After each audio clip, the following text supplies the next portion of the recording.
All right, David, those closings are scrolling across the bottom of the screen. No school for a lot of kids across the state tomorrow. Kids, all excited.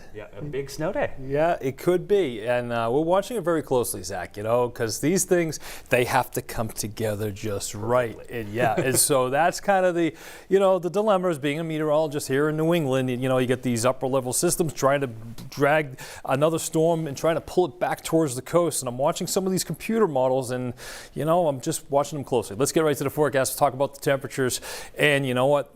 They're mild right now. Look at the only place, Calais just went up to 30. They were at 32. They're up to 33 right now. They're going the wrong direction if you want snow. 32 in Rangeley, Portland at 38, 36 in Sanford, Bangor at 35 degrees. In the mid-coast, you're in the mid-30s. So, yeah, we're waiting for the storm to come in, waiting for that precipitation to help bring some colder air that's aloft, and plus the storm, when it gets rolling, generates its own cold air as well. We've been mentioning that pretty much throughout the newscast today.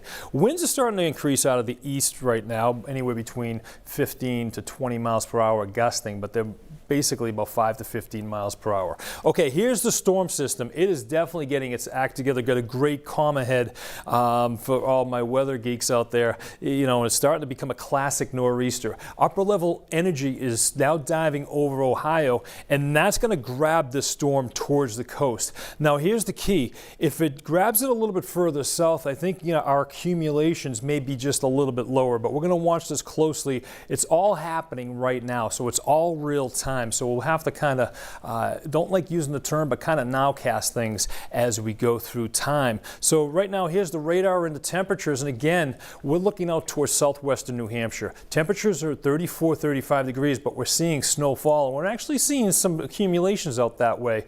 But we need those temperatures to drop a little bit lower in order to really pile things up. So it's a wet, pasty snow, and that's exactly what I'm expecting for much of the area except for the highest elevation. So watching that radar, we're seeing some rain showers across southern York County into western portions of the state. I haven't seen any reports of any snow anywhere as I look, but if anybody sees them, feel free to send them out to us. So we'll start you out at midnight, and again, there's that rain snow line moving through Concord, New Hampshire, over just towards the north of Sanford, eastern parts of New Hampshire, getting into that snow in the next hour. But look at Portland, you're 39 degrees and you're seeing some rain.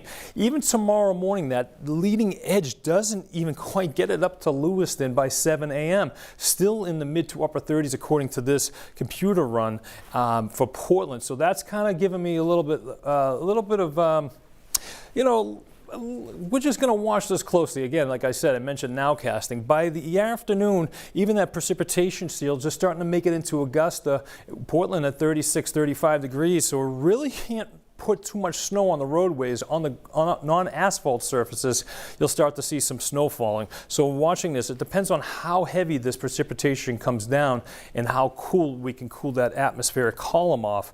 But by 5 or 6 o'clock, and the temperatures start to drop a little bit as the sun angle starts to go down, I think this is the best time for accumulating snow. But look at the low pressure system. It's further south than we were seeing earlier. So this is kind of where I kind of watch that forecast and say, okay, we're just going to have to watch it a little bit closer as we go through tomorrow night. But we're still snowing by midnight tomorrow night with temperatures below freezing or at freezing.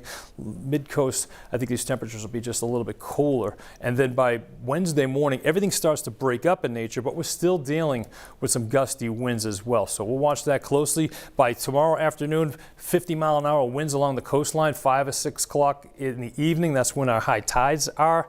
And then by Wednesday afternoon, things start to subside. Here's what we're expecting right now for 6 to 10 inches from down east right through the mid-coast into southern New Hampshire, 3 to 6 to the north, 1 to 3 furthest north.